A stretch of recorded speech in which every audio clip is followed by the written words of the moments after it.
O, kung kaliwa ka, sa kabila lang din. Support lang yung kabila mong kamay dito. Para habang binibigyan mo siya ng back slap, hindi siya usog ng usog doon. Okay? So, gano'n yung puwersa? Dito lang nanggagaling ang kamay. No? Hindi dito. Kasi pag ganito, dagot na yan. At hindi rin totoo pag may nabulunan dito. Ha? Napaka-vital po niyan. Once ito nagka-problema, nag-snap, patay yan. Unlike pag dito naputol, yun lang doon lang ang mamamatay. Mawawala ng silbi yun. Yung buong lower extremities.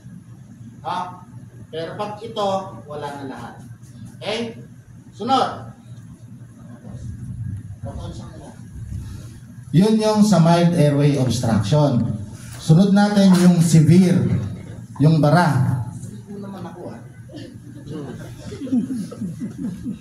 Biro lang. Kung gusto mo mag-break CR, pwede. Okay lang sir. Okay. Ha? May rhinitis ka ba? Allergy? Sa ano lang, lamig ba? Sa lamig. Pagka mainit, reklamo sa init. Sa third floor, mainit din doon. Okay. Mamaya, papawisan ka dyan sa mannequin. So, sa severe tayo. Dito tayo maglalagay ng pressure, no? Kasi pag severe, baradong-barado yan. Wala kang maririnig na boses dyan. Walang lalabas na hangin, walang papasok. No? So lahat kayo, tapat nyo ang kamay nyo sa inyong sikmura.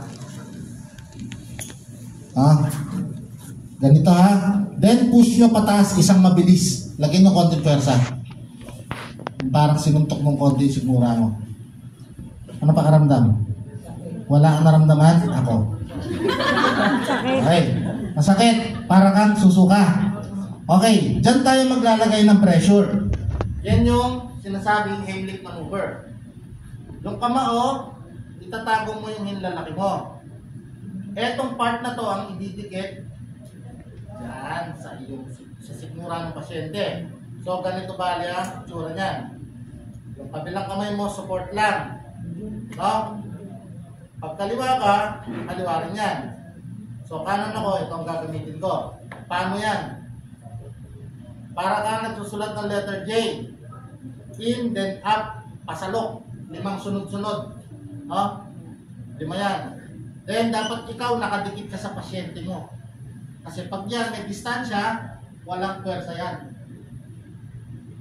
Okay? At yung isang paa mo bilang rescuer, first aider, nasa likod. Lalagay mo sa likod yung paa. Kasi pag ito tumumba, maaalalayan ang susuportahan mo at may iwasang mabukok yung ulo. Okay?